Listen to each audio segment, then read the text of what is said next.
Hey guys, what's going on? James here, and in this video today, we are going to be reviewing day one of the Tampa Bay Buccaneers training camp. Now, much like how we did it with OTAs and mandatory minicamp and rookie minicamp and all the other off-season programs that we've been talking about so far here on the channel, I'm going to have to get some information from different sources because I can't be there at the end of the day, but I still want to make videos talking about some of the players who have been impressive, some of the players who have not been so impressive, and all the other storylines that come out of these practices because I feel it's important to share and give my own personal thoughts on it.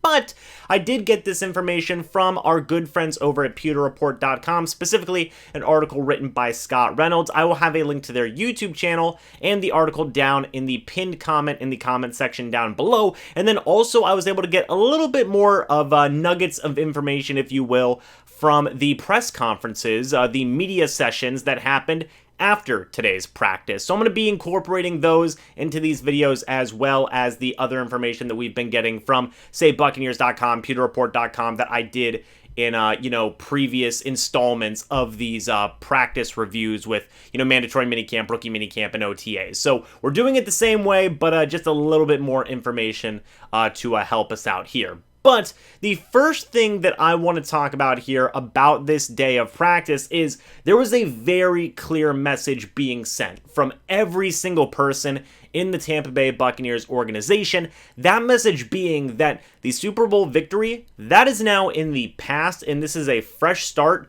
with a new team. This is a brand new Tampa Bay Buccaneers. Last year's accomplishments, the Super Bowl win, the ring ceremony, the boat parade, all the other things, all the celebrating, that is all done. This team right now, this Tampa Bay Buccaneers team has done nothing. It's an entirely new season. It's an entirely new team. And you see every single player resonating with that message. I mean, everybody said it after practice. Carlton Davis, Mike Evans, Cameron Kinley, Leonard Fournette, they all spoke about the importance of that message, not being complacent, not resting on your laurels, because that's how you get Super Bowl hangovers, to be frank. So the Buccaneers are working very hard to make sure that does not happen. That message has very much been sent and is very clear, and they are a team that is hungry for more and more and more, and it is a very, very good thing to see there. A couple of more notes before we get into the actuality of the practice. I did talk about this in the previous video in a pinned comment, but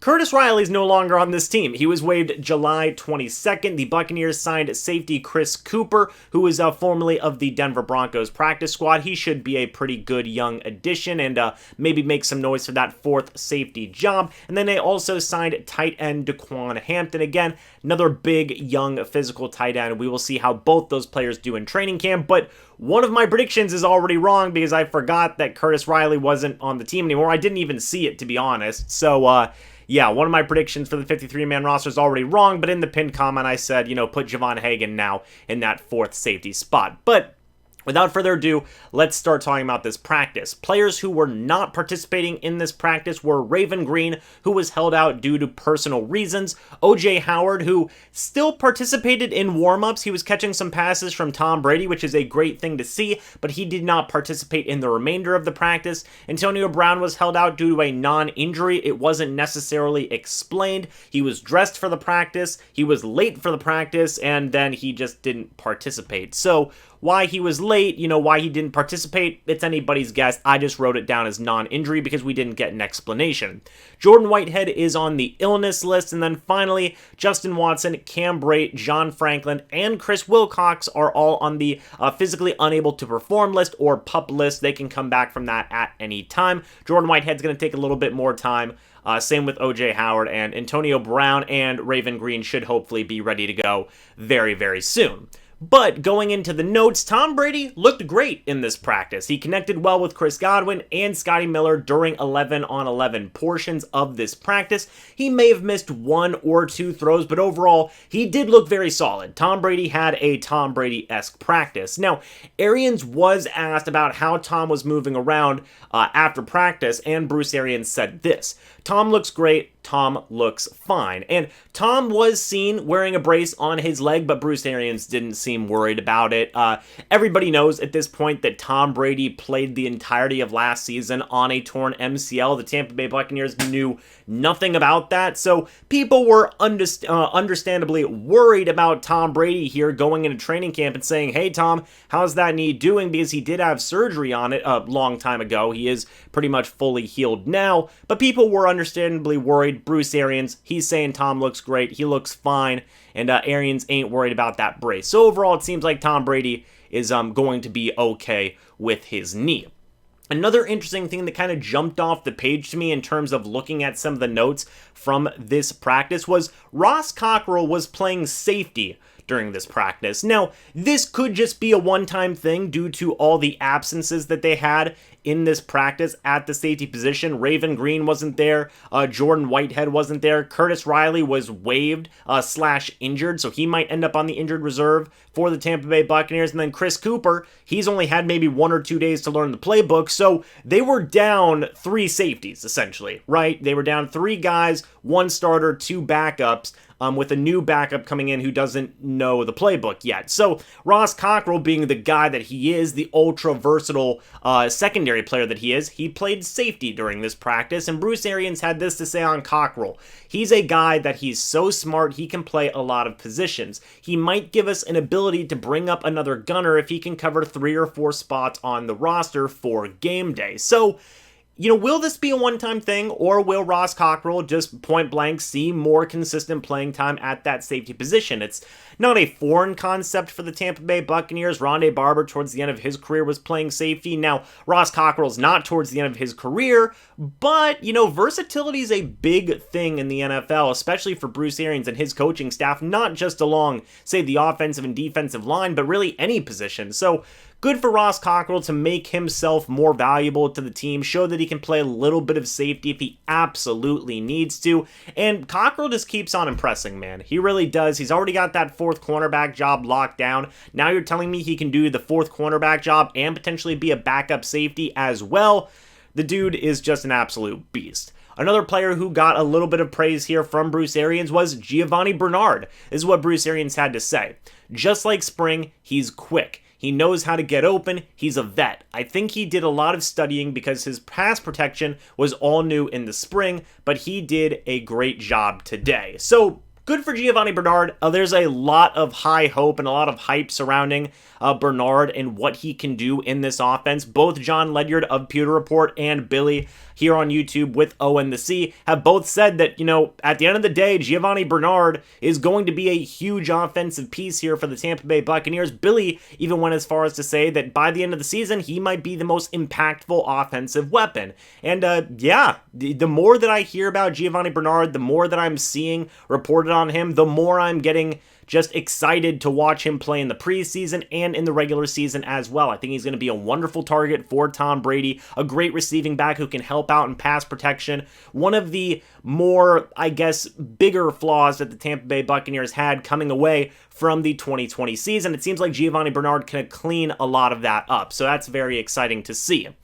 On a little bit of a downer, though, drops were an issue at some points for some guys. Rob Gronkowski, Scotty Miller, and Jalen Darden all had a dropped pass throughout practice, but they did get better as practice went on. I'm not worried about it. We will talk about Jalen Darden and Scotty Miller a little bit more, but Gronk's going to be fine, guys. We all know this. He probably got a lot of work out there today, considering that O.J. Howard didn't practice and Cam Brate didn't practice as well, so I will excuse one drop for Rob Gronkowski. Come on now, let's not act like a meteor is going to fall down and end the world. But talking a little bit about Scotty Miller, Jamel Dean versus Scotty Miller was a pretty darn good matchup throughout the practice, as well as Devin White versus Rob Gronkowski, and both matchups were actually pretty even.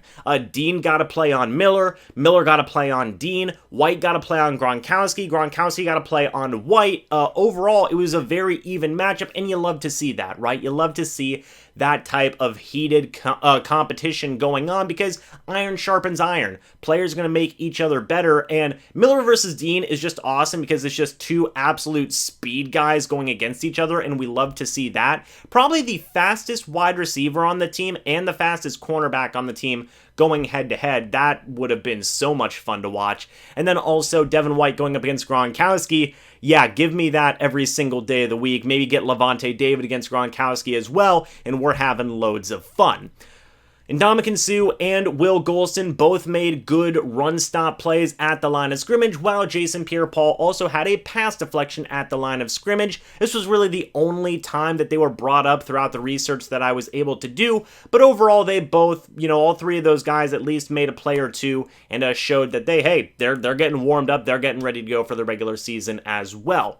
Joe Tryon looked good according to Bruce Arians. Arians said Joe showed up. Both those linebackers, talking about KJ Britt and Grant Stuard, most of those guys were on the other side of the field, so I'll have to watch the tape to really grade them. But when we got together, Joe showed up and flashed. We will talk about Grant Stuard and KJ Britt probably throughout a good chunk of this training camp, because they've been making plays basically every single practice that they've been a part of, but it's good to hear some glowing reviews of Joe Tryon, right? He didn't get to practice a ton in the early stages of the offseason due to the fact that he was still recovering from a knee procedure that he had, but now he's fully healthy, he's ready to go, and Bruce Arians is impressed. And yeah, it makes sense. Joe Tryon, he's got insane, potential. The build, the size, the quickness. Like, Joe Tryon really does have the makeup to be a very, very good pass rusher in the league, and he's going to have some great mentors around him in Jason Pierre-Paul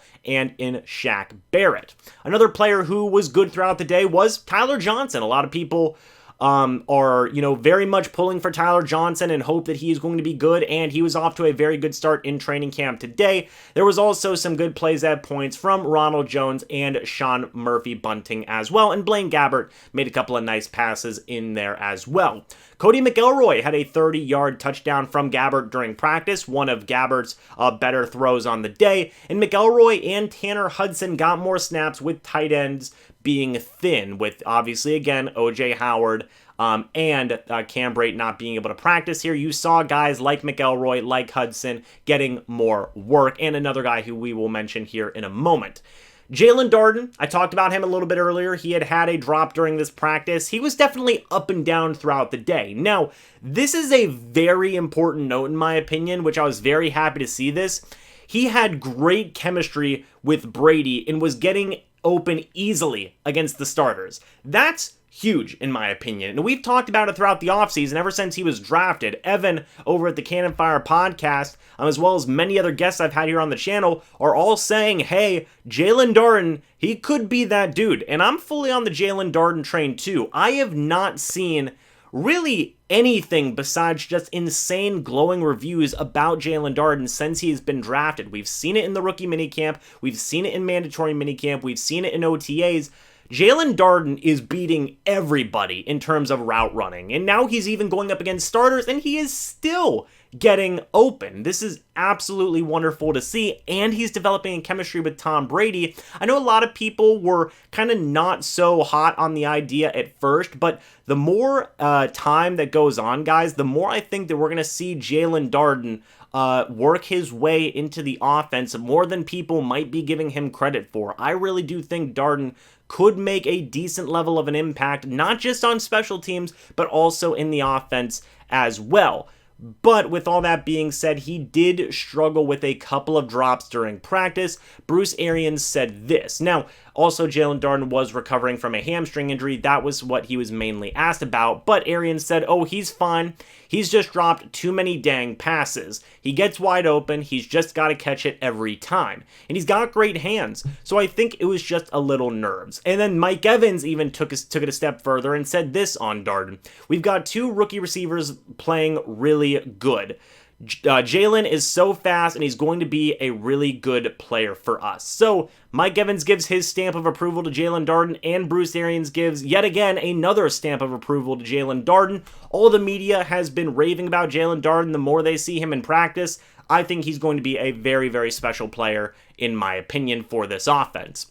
Brad Seaton was back after opting out for the 2020 season, and he did work with the guards a little bit, but he is going to mainly compete at right tackle. Clyde Christensen also ran the third and fourth string offenses on the second practice field as offensive coordinator, which I think is an important thing to note, and I wouldn't take that as, say, a throwaway line there, because let's say next year, and this is thinking way, way, way far ahead on the spectrum here, but if there was ever a situation where Byron Leftwich got hired away and the Buccaneers needed an offensive coordinator, Clyde Christensen could be that guy who gets promoted to offensive coordinator. So it's an important thing to note here that, hey, he's running the third and fourth string offenses on that second practice field because, say a year from now, the Buccaneers need an offensive coordinator because Byron Leftwich gets hired to be a head coach.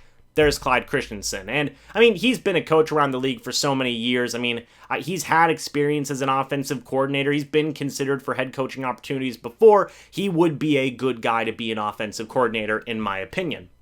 Going back to some of the players who impressed, though, Jeremiah Ledbetter was in great shape. He looked very strong and very quick, and he did a very good job of pass rushing in the middle of the defensive line, which, honestly, I'm a big Jeremiah Ledbetter guy. You guys have known for a couple of years now, I'm a big Ledbetter guy. There was even a time when I was saying that Ledbetter was pushing Will Golston for that starting spot along the defensive line, but injuries kind of set him back a little bit, and it was a very unfortunate circumstance. I think that Ledbetter might be a dark horse to make this 53-man roster, maybe over a guy like Pat O'Connor. It's going to be a very intense competition between those two. So overall, I like to see that Ledbetter's in great shape. He's looking good as a pass rusher because there wasn't a time too long ago that he was doing that kind of stuff again, and injuries just derailed him. So pay attention to Jeremiah Ledbetter. I think he's a young guy who could definitely make a lot of noise.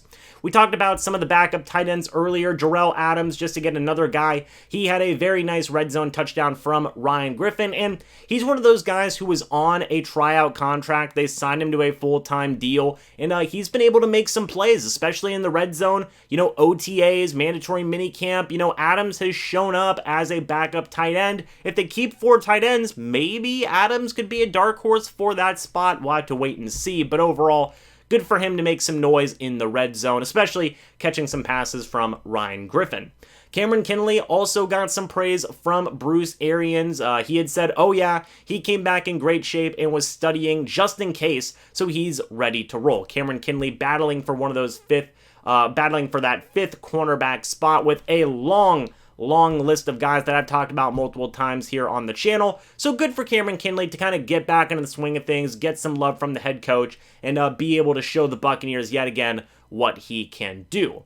Finally, and this, I hate to end it on a downer, but Kyle Trask did struggle with the deep ball, and he was up and down with his short throws. Now, Scott Reynolds did make an important point to note that this was very much what Kyle Trask did at the start of some of the earlier offseason programs, and he got warmed up, he eased into it, and he was doing great by the end. And overall, he did all right, but he was also mainly working with fourth and third string type players, which could potentially lead to some of the struggles there. But overall, guys, let's not be worried about Kyle Trask. He's a young guy. He's going to have years to develop and show the Buccaneers what he can do as a quarterback, and he's got a great staff working around him with Clyde Christensen, who's going to be seeing him all the time over on that second field with the third and fourth string guys, and also Bruce Arians, Byron Leftwich, Tom Brady, of course, Blaine Gabbert, who I think is a solid mentor, Ryan Griffin, who I also think can be a solid mentor for a time there.